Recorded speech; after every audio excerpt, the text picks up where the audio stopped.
Hello and welcome.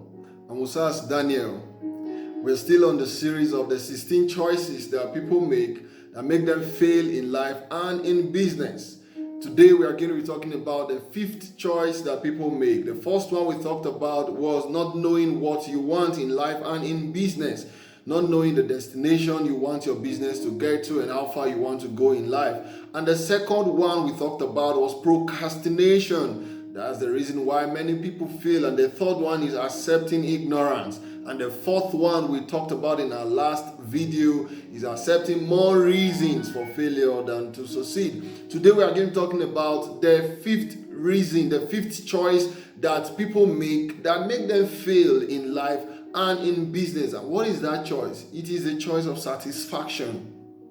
The choice of satisfaction. Many have accepted to be satisfied in life, but do you know that accepting to be satisfied in life is against the law of nature that God has created this earth to run upon? In fact, I found out that the reason why Jesus Christ cursed the fig tree in Matthew chapter 21, if you read from verse 19, was simply the reason for satisfaction. The fig tree was green, and the fig tree thought that being green was enough for him. He thought that the being green, having green leaves, was enough. But the capacity that has been placed in the fig tree was just not to have green leaves, but also for it to produce fruits. And when Jesus got there and saw that the fig tree was not doing, what he should do, the minimum benchmark was for the fig tree to produce fruit. And that was the reason why the fig tree was cursed.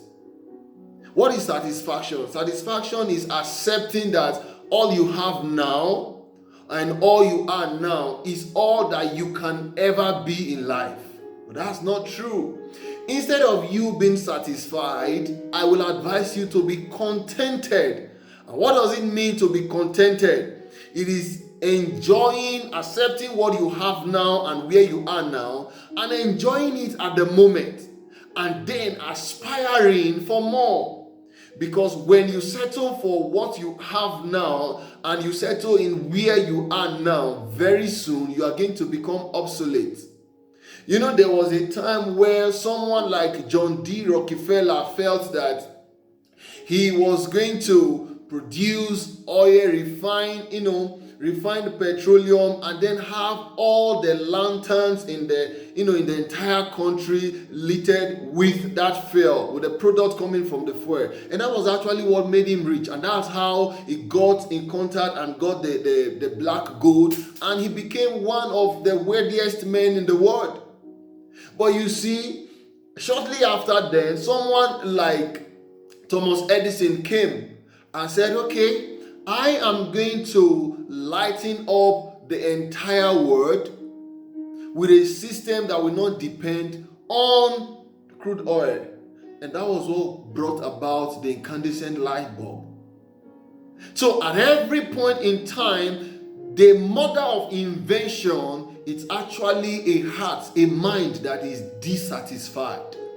Not being satisfied with the level that you are now, it's what is going to help you make progress and succeed in life.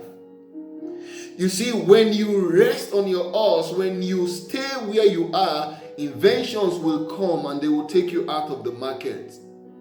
One of the things that I have seen recently in Nigeria, for instance, yes, we had this postal service where you need to buy stamp and then put on the envelope for you to post letters, from one place to the other. But do you know that the advent of email, when Yahoo Mail came up and then people stopped sending letters, physically, and then you have to just type on your system and then the person has received the mail. That invention alone completely rendered our postal service useless.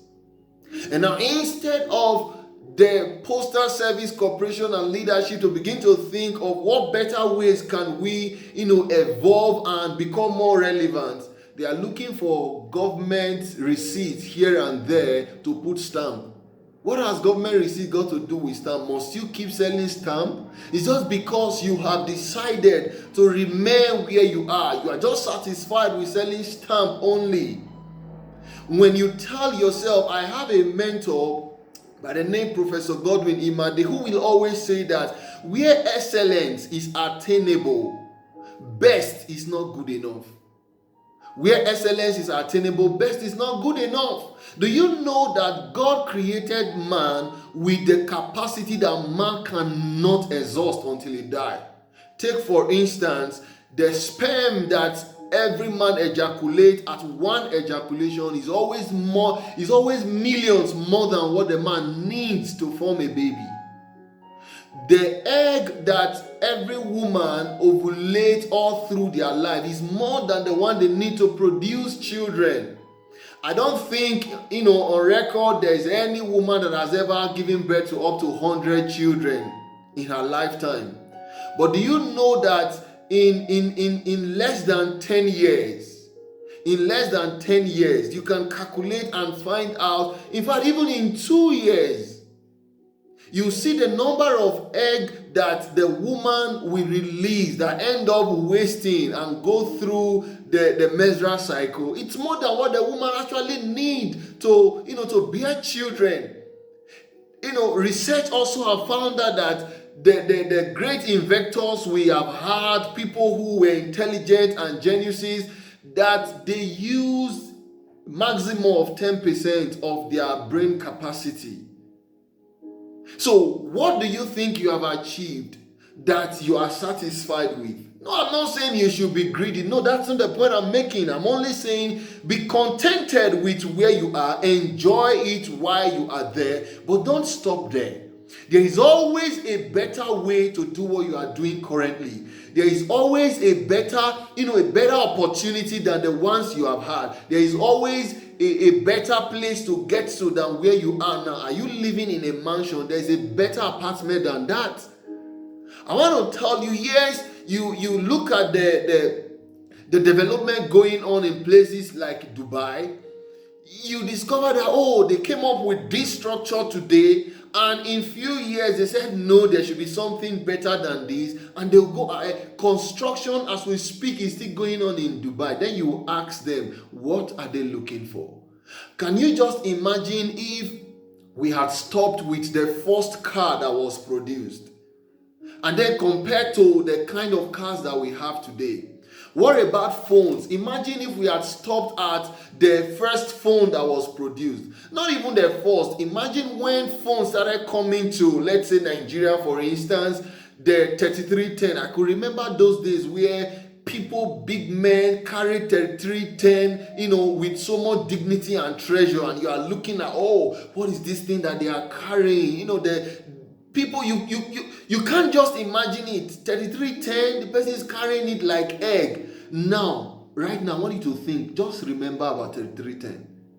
I know that some of you who used those phones, you didn't dash it to someone, but that phone is not with you. How did the phone go? The phone has just gone its way because it's no longer relevant in these times that we are in now. So why are you satisfied?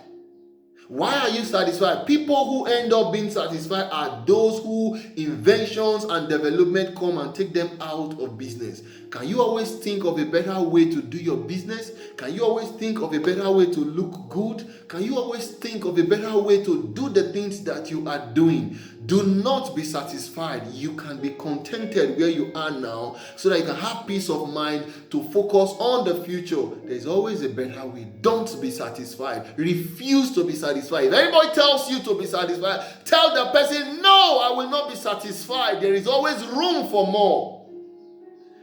Yes, there's always room for more. And you see that room, it's located in the capacity that God has endowed you with in your mind. When you create your mind to always focus on having more, on having to do more, oh my God, you cannot tell how far you will go. There's always a better opportunity for the next step you will need to take. And that's how I will always tell you. In this channel, I will always remind you to mind your business, and that's the business of your mind. It is for your success that I am here. Your success is my desire. If this video has added any value to you, like I always say, please like the video, drop your comment, and share with your friends. Stay subscribed until I come your way again. And God bless you.